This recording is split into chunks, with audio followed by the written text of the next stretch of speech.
Hey, welcome back to Don't Run with Scissors. I'm Kelly, your favorite Jeep driving lawyer, mom of twins, 4 crazy rescue dogs, and a rescue cat who likes to craft in her spare time. If you're new here, go ahead and hit the like and subscribe button. It sends me a message. It boosts my serotonin and my self-esteem, and I could use that. And if you are a returning friend, you already know the crazy you're in for, so grab your drink, sit on back, and let's have at it. It is now the 27th of April, Sunday. I'm getting ready to go to the office. I have to meet with a client and stuff. So, um, we made it past round one for the court-appointed appellate work. I have to get some. I have to go back and find some writing samples. Yo, I don't know that I have a um to submit. So that should be interesting. So we'll see how that goes. Um, to see if I can then make it to the next round. So, fingers crossed. Keep sending prayers. I think it would be very interesting. Um, my intern will start May 17th, the day that I have a trial in Lansing, so that will be interesting. Um, yeah, we're just kind of making it through the list. Oh, I get to cross another. I did pick up this, so that's good. Some of them are small things. Some of them will get taken care of today. It will all get taken care of, hopefully sooner than later. I had an interesting talk with my niece.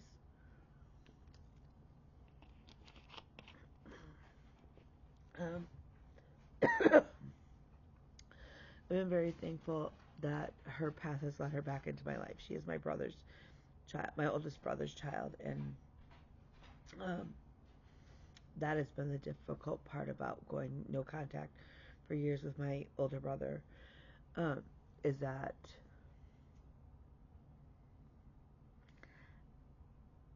I didn't have a relationship with my niece, and that was just heartbreaking to me because I'd helped raise my niece when she was very little. So our paths have crossed again, and we're reconnecting and rebuilding our relationship in a totally different way because we're both adults, and stuff. And her and I had a really interesting talk the other day, and it had to do. She said she has a very distinct style, and I love that. Like, my daughter is not the typical girly. My daughter is the science geek. So, like, and I'm not the typical, frou-frou girly. I am hoodies and leggings girly.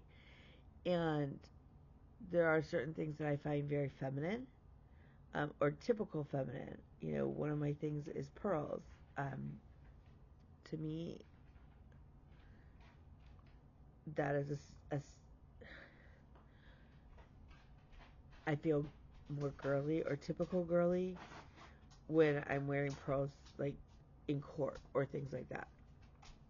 It doesn't help that it is also my sorority's gemstone, so like it connects me with my sorority sisters. It's one of those things. So she was saying how she wants to be more girly or more feminine, and then she corrected herself and said more feminine. And I said, well, wait a second. How are you defining feminine? Because you present as a girl. I mean, you're very obviously a woman that, you know, you're not out here wearing men's clothes. Like, what do you mean? And she was like, well, And I said, no, I'm curious. Like, how are you defining it? And she meant that she wanted to be in a smaller body so that she could wear the cute, like, clothes and stuff. And I said to her, it was gut wrenching. And I've had similar talks with Bean lately, or over the years, and it brought up the American Ferrera monologue in the Barbie movie, where it's like, in order to be a woman, we can't be too fat, but we can't be too thin, and we can't be this, and we can't be that, and if we're assertive, then we're deemed bitchy, and it's all these contradictions that we as women face, and watching her struggle with that, and I challenged her to write out what she really meant by when she says she wants to be more girly or more feminine, and I'm like, because I can tell you, like, some of the strongest, most amazing women I know are the ones who are out there wrenching on their Jeeps and riding off-road and covered in mud, or are picking up guns and going hunting, and that doesn't make them any less feminine. They're the women who have served in combat. They're women who have done maybe not traditionally female roles, but again, I look at them and I think they're amazing, strong women. Um, and I also challenged her to watch some of Alona Mara's stuff. Alona Mara is the Olympic rugby player who wears red lipstick while she's playing rugby. And she's not a small girl. She's a bigger framed girl. And so really challenged her. And then I thought, hey, Ding Dong, maybe you should do some of the same work. So we are going to work through that together. And I love that. So that was a big one. We've been busy at the office, which is great. Like I said, we have some big trials coming up. Would love some new intakes. Not gonna lie, always love a good new client. I have to meet with a client today, as well as Nola and I are meeting to go over some more things in the office. So yeah. So let's talk about my haul. My first bit of haul is Elmo Got Some Bling. It's National Go Topless Day on May 17th. Our Jeep Club, the Jeep Babes, our tradition is that we do a fundraiser for veteran suicide awareness, and raise money to help in the prevention of that. So it's called 92 for 22.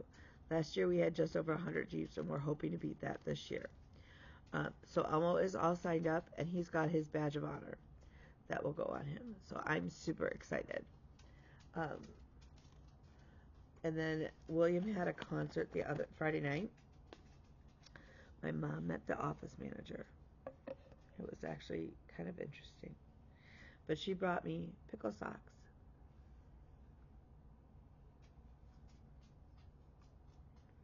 So that's kind of fun. Now, here's the funny part. My mom should know I don't wear socks. Like, it has to be really, really cold for me to wear socks. Sometimes around the house. But I am not... If I could get away with not wearing shoes all the time, I would totally not wear shoes. I'm not going to lie. Okay. The other thing that came in the mail, and I was super excited about, is I got my 2 pieces of Heroic by Picture This Plus. It's 32 count even weave. Sorry for the crinkles. If you know, you know. So this will start. So now I have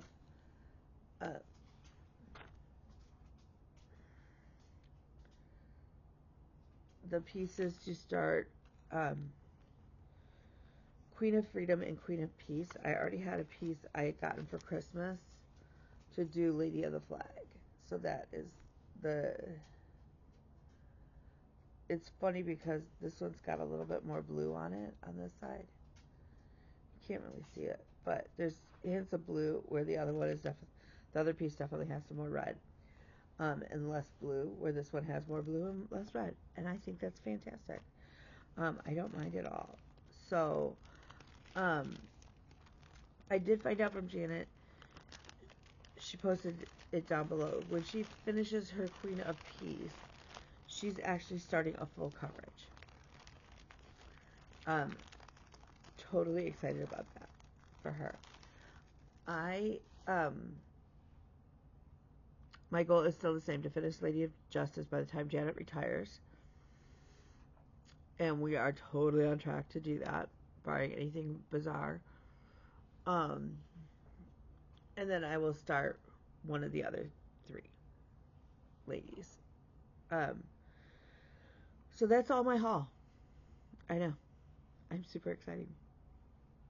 Totally. Alright, so we've been doing Stitching Survivor, and as you know, we're down to just American Survivor, but I'm still catching up my other pieces. I'm on my last main piece to catch up. And that's Lady Justice. And they played last Wednesday night, and the 2 people who won stitching both are playing for Lady Justice, which meant I have to stitch another 700 stitches. So at this point, I'm just kind of like, all right, we're just going to keep stitching on her because, you know. So she is stitched on Heroic by Picture This Plus in a 32 count even weave. This piece has red and blue on it, and I just absolutely love it. This is a conversion that a fellow stitcher named Abigail, who is a lawyer and has stitched Lady Justice, and I'm not sure who else. I don't know if she's done the other queens yet. She's a lawyer down south, and her and I connected in one of the groups. And I almost feel like we need to start a lawyer stitching group. And we have groups for everything, so I don't know why. But it's just kind of funny. Like, I wonder how many of us are out there stitching lawyers. I do belong to a group of lawyers who sew. And that's been kind of fun. It's kind of a quiet group. It's a smaller group. But there she is. Oh, she's so pretty. So, I've gone in and worked on her sash a lot. She is basically, there's a couple, it looks like Krynics that I'm actually missing to fill in like spots in here. I did add some more to her sword, and I came down and really started working on her dress. Oh, she's so pretty. She's so pretty. I love her. So that is, I think, so it's really easy for me to count on, on Buffet-O-Mat, on the Self-Love Sampler, on some of these others because they're in Pattern Keeper and it counts for you. Lady Justice and the Wizard of Oz piece are paper patterns. So I'm just kind of eyeballing, like, is this enough stitches? I had to, when I was behind, I got to the point where I needed to stitch 3,000 stitches. And then I got it, last Wednesday added 700, and then I think in between there's been like maybe 100 or 2 added in. So for counting sake, or for thinking sake, I needed to have her caught up. I had to put in 4,000 stitches. Let me see if I can really quickly pull up the picture of where she was when we started the 4,000. The need for 4,000. Okay. Yeah. So this is where she was when we needed to add 4,000. There's part of me, so she had very little on her sash. She had no upper body or the sash right around her waist. A lot of this has been filled in on the bottom.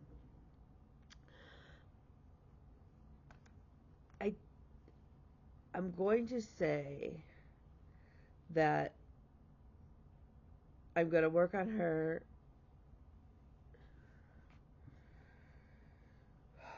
I'm going to work down here a little bit more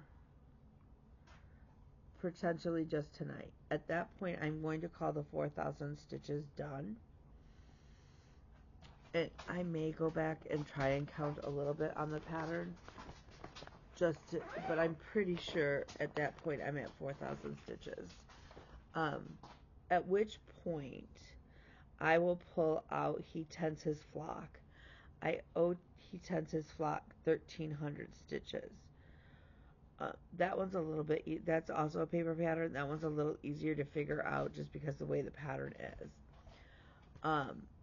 Once He Tends His Flock is caught up, then Australian Survivor, I am totally caught up on and done with. And then we're just on American Survivor. Which the only thing that I would be behind on up until Wednesday night. Wednesday night throws it back into a tizzy because that's when we have our show. I have to still do 1,600 stitches on the Courage Cell. So we are getting caught up in general, and that's exciting. So, yeah. So we're just going to keep plugging away on everything because that's what we do. And life is good. So I'm going to jump in the shower and head to the office. I will see you again roughly Thursday afternoon with the update on American Survivor. We have court on Monday. We have court on Tuesday. 2 courts on Tuesday. We have court on Wednesday. And court on Thursday. It looks like. Yeah, that's a fun. So,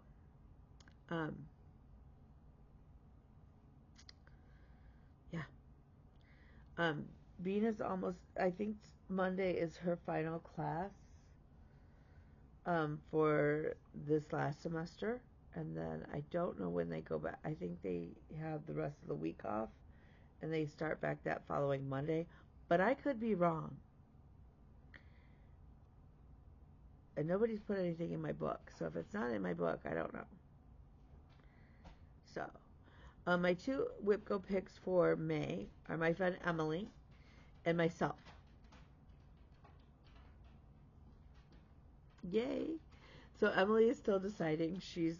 We've had to kind of explain WIPCO and not because she's like, I don't want to mess it up. I'm like, you can't mess it up. It's WIPCO. For myself, the piece I'd like to work on is Jeep Van Gogh. And my personal goal is to focus in on getting more sleep, more consistent with my sleep, so that I'm not going to bed at 2 in the morning one night, waking up at 6. I'm not like, obviously sometimes you just can't prevent that, but going to bed, like getting at least 6 hours of sleep each night. It's also using my CPAP. I gotta go back to using that. I think that would really help. So, working on my sleep is my personal goal for myself. So, with that, I'm gonna let you go. So remember, you are smart. You are beautiful. You are cherished. You are strong. You are loved. You are needed. You are wanted. And most of all, you matter. With that, I'll talk to you later. Bye, y'all.